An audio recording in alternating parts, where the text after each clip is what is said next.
Magaling kang ka. Oh no! Huh? For today's video, dahil may bago nga kaming business na computer shop, ito ang madalas kong ibablog ngayon.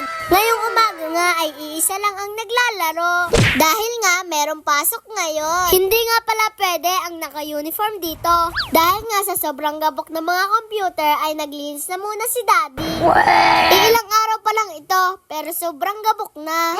Araw-araw na nga palang lilinisin ni Daddy ito kasi baka masira ang aming mga PC. Ang dati ko nga pala ay isang technician din ng computer. Kaya naisip namin tong business na to. Pwede din nga pala kayo magpagawa sa akin, Daddy, kapag may sira ang computer nyo. Kung gusto nyo magkaroon ng gantong business, i-message nyo lang ako. At si Daddy nang bahala dyan. Dahil nga patok ang PisoNet ngayon, pwede din kayo magpabuo sa amin ng PisoNet. Sobrang dumi nga pala talaga ng computer shop namin. Ay, kita nyo ba yung gabok na yan? Kung gaano kakapal. Ilang linggo na nga pala hindi nawawalisan ni Daddy to. Kasi simula na nagbukas kami, busy na kasi si Daddy sa water station at sa laundryhan. Sana all. Kaya naman nung naisipan niya maglinis, ito yung bumungad sa kanya. Abay, lupa na yan, hindi nagabok yan. Inumpisa na nga ni Daddy ang paglilinis ng ibabaw ng computer. At pati rin yung loob ng CPU ay sobrang gabok na rin. Oh no! Hindi nga pala maiiwasan ang ganitong gabok. Dahil nga ang mga bata dito ay labas-pasok. Kasi sa labas ay puro lupa pa eh. Kasi hindi simento ang tinatapakan sa labas eh. Yung ibang bata nga pala dito ay nangangapa pa kung paano maglaro. Ang kada piso nga palang ihuhulog mo ay 4 minutes lang. Marami na nga palang naglalaro dito. Lalo na kapag awasan na yung mga bata.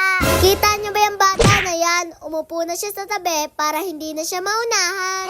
Dahil nga laging puno ang computer shop namin, ang mga bata ay laging naguunahan. At yung iba nagsiselfone na lang. Yung ibang bata nga pala dito ay sinusundo na ng magulang kapag kakain na. Habang sila nga ay nasa PisoNet, kami naman ay nagbabalibol. Gusto ko nga palang maging volleyball player. At gusto ko nga palang maging varsity ng Ateneo de Manila. Sana all. Kasi dun galing si Alyssa Valdez eh. Kasi siya ang idol ko na volleyball player. Hindi totoo yan. Kayo, sinong idol nyo sa mga volleyball player? Paki-comment naman dyan sa baba. Ang isa pa nga palang idol ko sa volleyball player ay si Gemma Galanza. Di na Wong, baka naman. Mabalik nga tayo. Pagkatapos ko nga palang mag-volleyball ay naligo agad ako. Dahil nga babalik agad kami sa computer shop. Pagkadating nga namin sa computer shop ay wala na akong maupuan dahil punong-puno. At tignan nyo naman si Top Top habang naglalaro, kumakanta.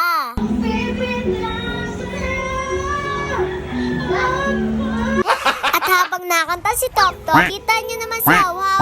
Giling ng giling. Ano ba yan, Haw-Haw? Nangangati ka ba? O sadyan tuwang-tuwa ka lang sa kanta ni Top Top? Yun lang, paalam. Please like, follow, share. Thank you!